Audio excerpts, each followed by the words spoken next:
The hum of the terminal buzzed through the air like a constant wave of energy. People moved with purpose, the rush of the crowd blending into the cacophony of rolling luggage, distant announcements, and the ever-present click of smartphones. Yet amidst this chaos, there was one figure who moved with an almost unnatural calm, undeterred by the frenzy around him. Leonardo DiCaprio, his name held weight in the world, yet in this sea of travelers, he was just another man passing through. He wore a simple black t-shirt, faded jeans, and a pair of scuffed sneakers, his appearance so devoid of grandeur that even the occasional passerby who recognized him only paused for a brief second, unsure if they had seen him before. He was, in that moment, as anonymous as anyone else in the terminal, but there was something that set him apart.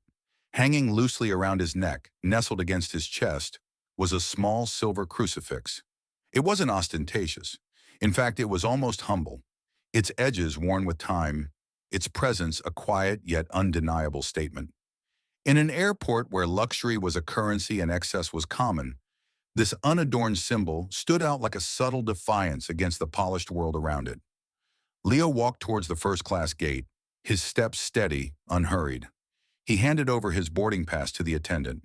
Carla, a woman with impeccable posture and a professional smile, glanced at the ticket before looking up at him. There was a flicker of confusion in her eyes, followed by a hint of skepticism.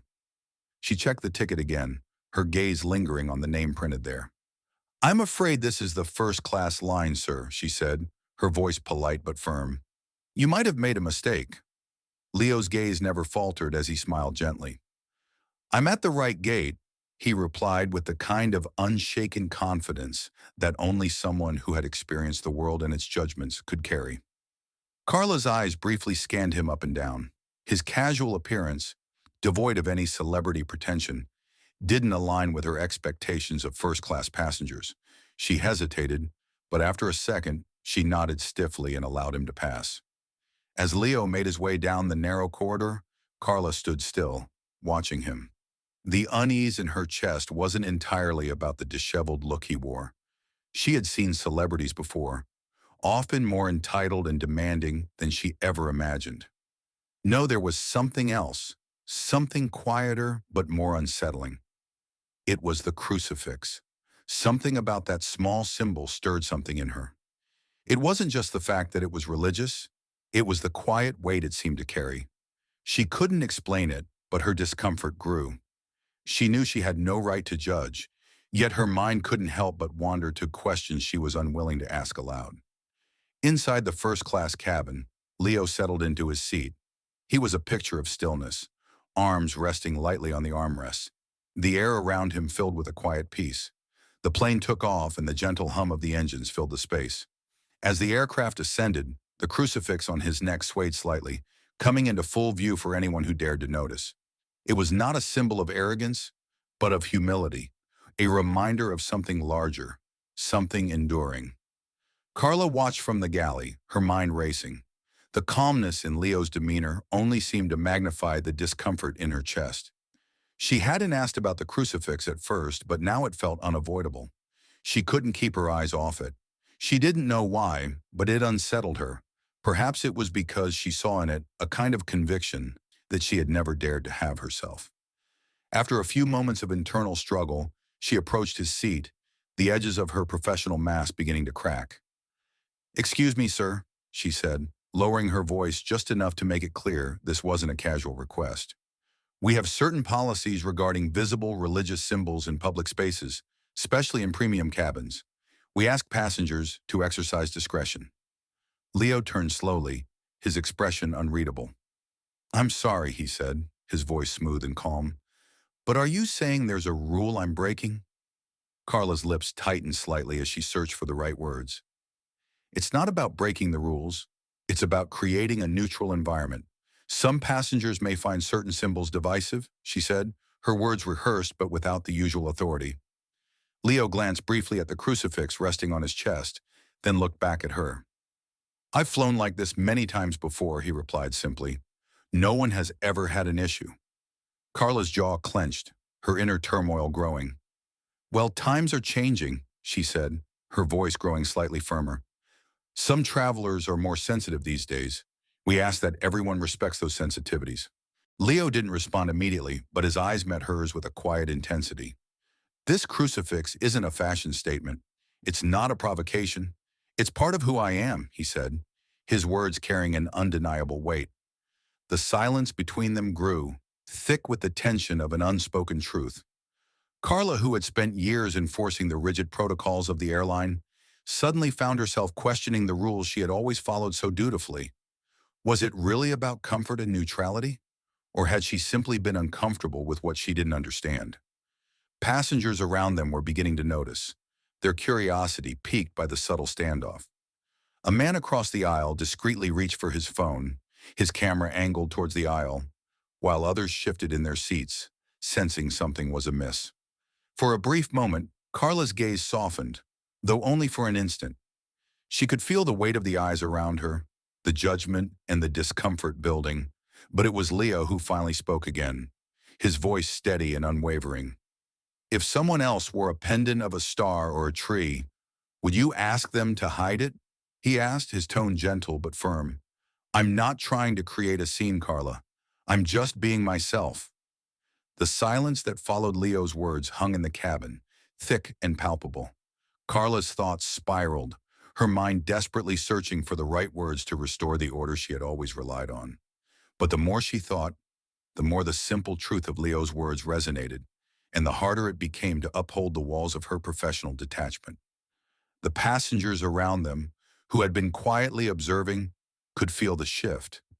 It wasn't loud or obvious, but there was an unmistakable energy in the air, a tension that had not been there before.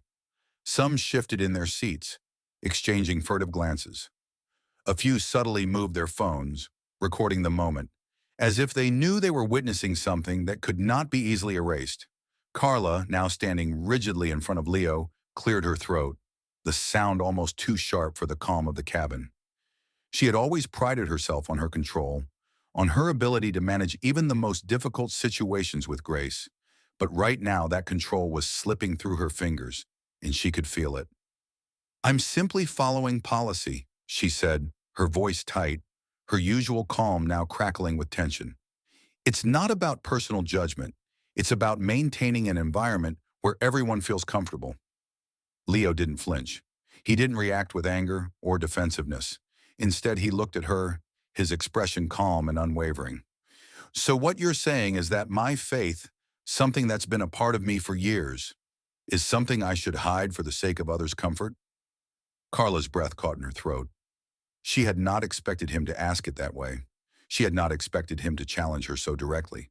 Her mind raced, her pulse quickening as she tried to respond, but the words escaped her.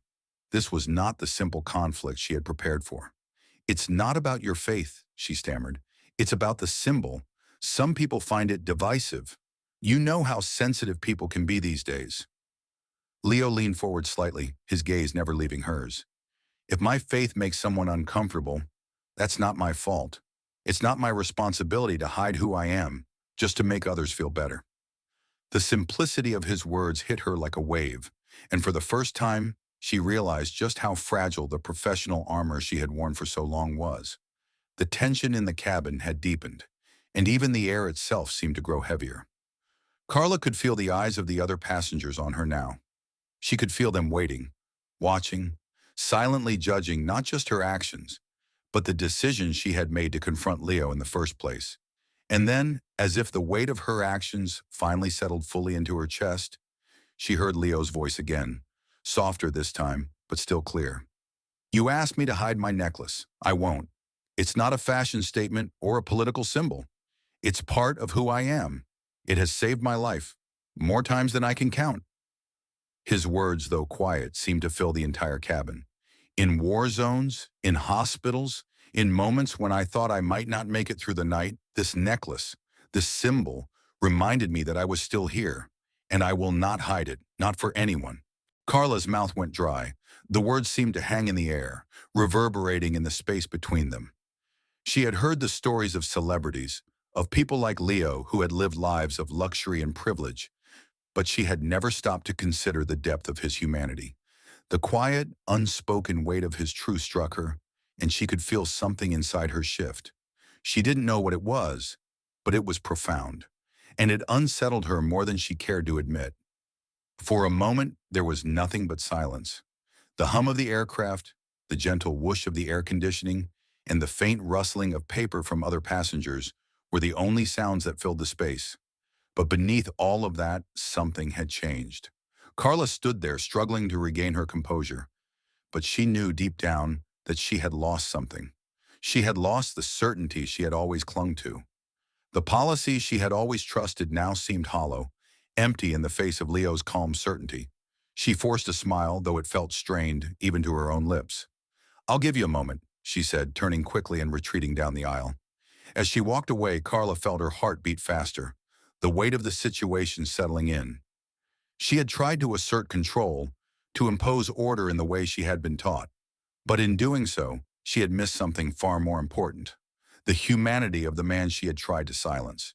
The flight continued, the gentle hum of the engines beneath them, but the atmosphere had shifted. The tension that had filled the air before now seemed to hang heavier, almost as if it were an invisible force that no one could escape. Carla returned to the galley, her mind racing, and though her uniform still fit perfectly, she could feel the tightness in the collar. She couldn't escape the feeling that something had been broken inside her. In the back of the cabin, Leo sat quietly, the crucifix resting gently against his chest, visible to all.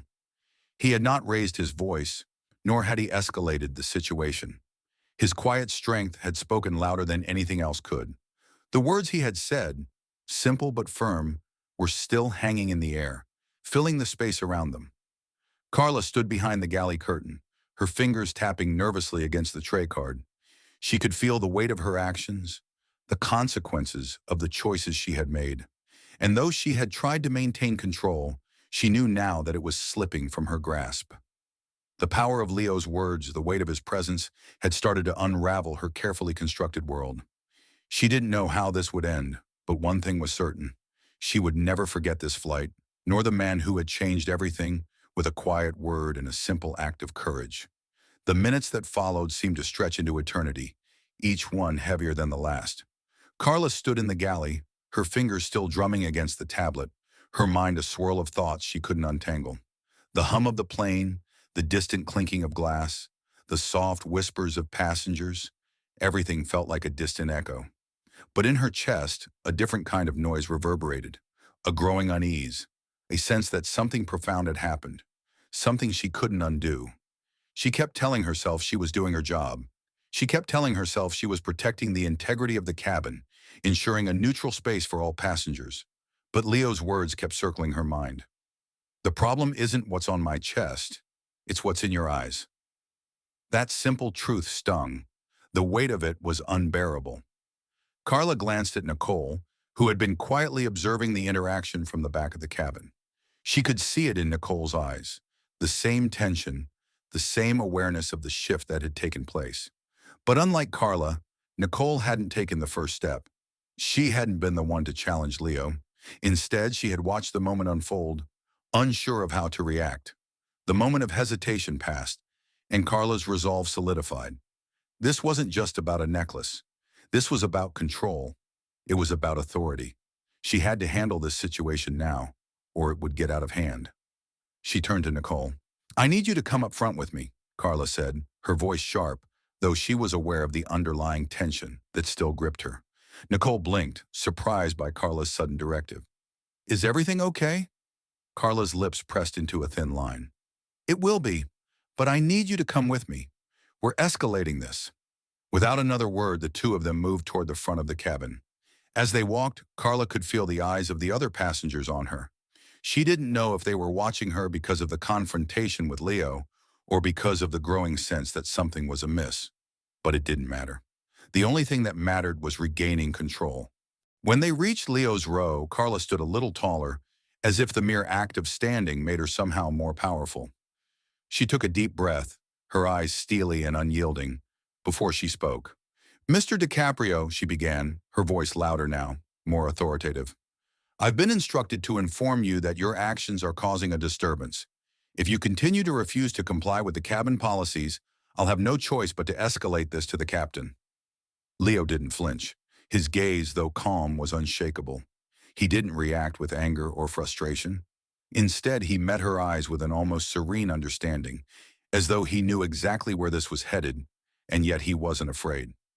"Escalate it if you must," Leo replied, his voice steady and unwavering. "But understand this. My faith, my beliefs, they're not something I hide to make others comfortable. This symbol," he said, gently touching the crucifix hanging around his neck, "has been with me for years. It's part of who I am. I'm not going to hide it, no matter what anyone says." The words were quiet, but they carried a weight that seemed to settle over the entire cabin. Carla stood still for a moment, her mind racing. How had this become so complicated? Why was it so difficult to just ask him to comply? Behind her, she could feel Nicole shifting uneasily. The tension was rising again, and it was clear that no matter how much authority Carla tried to project, the cabin's atmosphere had already shifted. People were watching, waiting, their opinions forming not just about Leo, but about her as well. Carla took a breath, forcing her posture to remain rigid. "I understand your position, Mr. DiCaprio," she said, but there was no warmth in her tone, only the weight of her authority. "But we have rules for a reason, and I must ask you again to comply. If you refuse, I'll have to inform the captain." Leo's eyes softened slightly, but his voice remained calm. "I'm not refusing," he said. "I'm just not hiding who I am." There was a long silence. The air felt thick with unspoken words, the tension in the cabin almost palpable. Carla's fingers clenched at her sides. She had dealt with unruly passengers, demanding passengers. But this was different. Leo wasn't fighting her. He wasn't raising his voice. He was standing firm in his beliefs, and in doing so, he was making her question her own. She swallowed hard. It was her turn to make a decision. If she kept pushing, she risked escalating things further. But if she backed down, she risked losing control entirely. Carla opened her mouth to speak again, but before she could get the words out, the door to the cockpit opened and Captain Morales stepped into the aisle. His presence was calm, composed, the kind of authority that came from years of experience. He approached the group, his eyes scanning the scene with a sense of quiet understanding. He stopped in front of Leo, his expression neutral but kind. "Mr. DiCaprio," he said, his voice warm but firm, "I understand there's been some confusion. May I ask what's going on here?" Leo looked up at the captain, his expression unchanged. "Carla asked me to hide my necklace. I refused.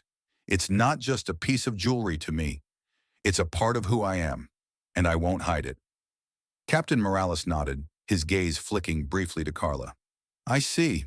And you, Miss Carla?" he asked, his voice gentle but authoritative. "What's your side of the story?" Carla felt the weight of his gaze on her. It wasn't harsh, but it was unyielding. She opened her mouth, but the words didn't come easily.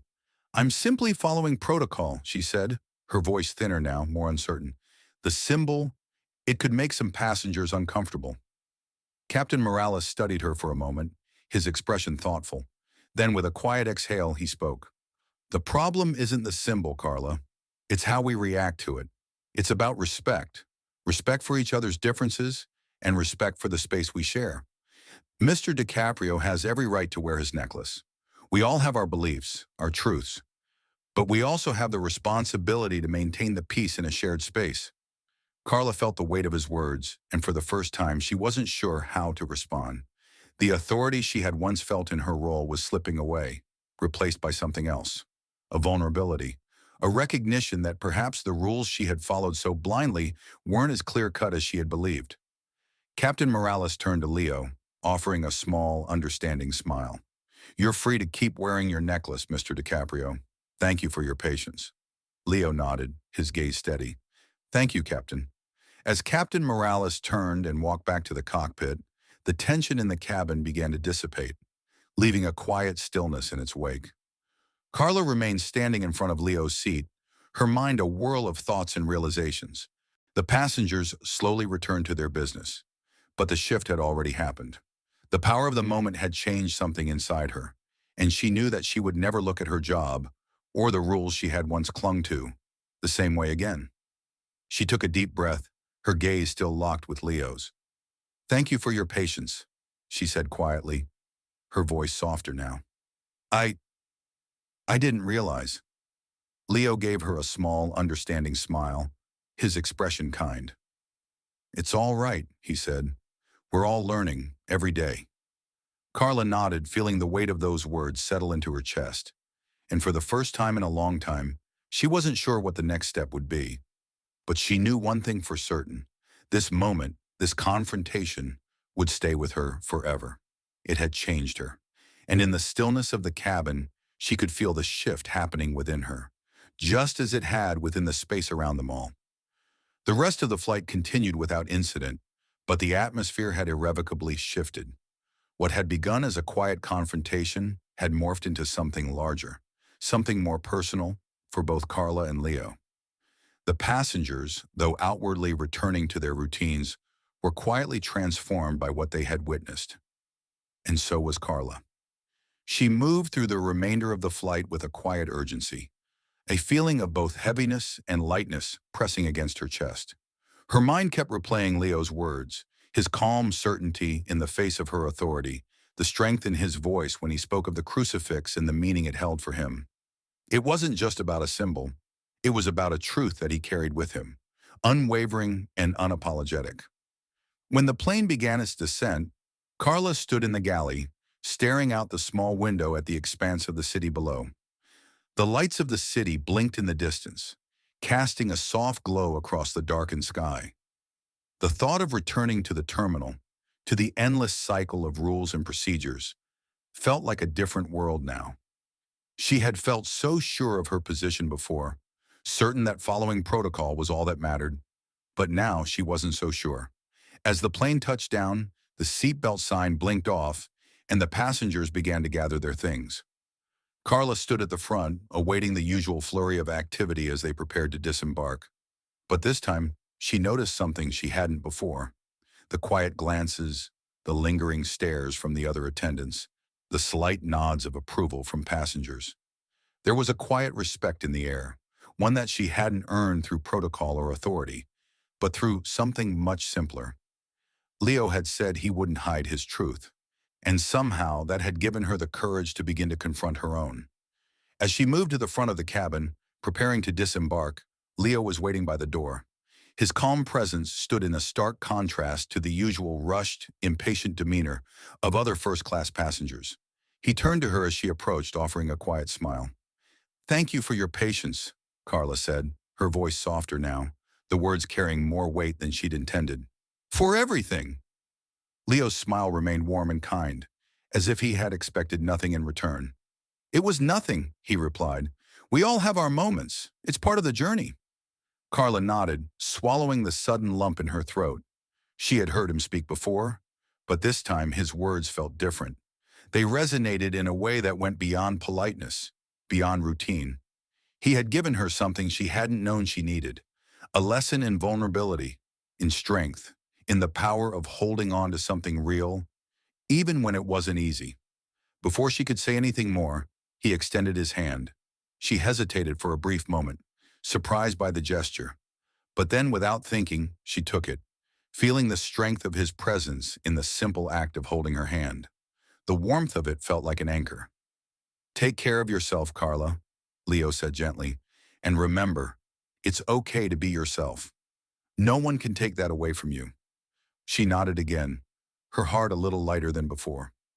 As Leo walked down the aisle, disappearing into the terminal, Carla stood still for a moment longer, reflecting on the unexpected turn her day had taken.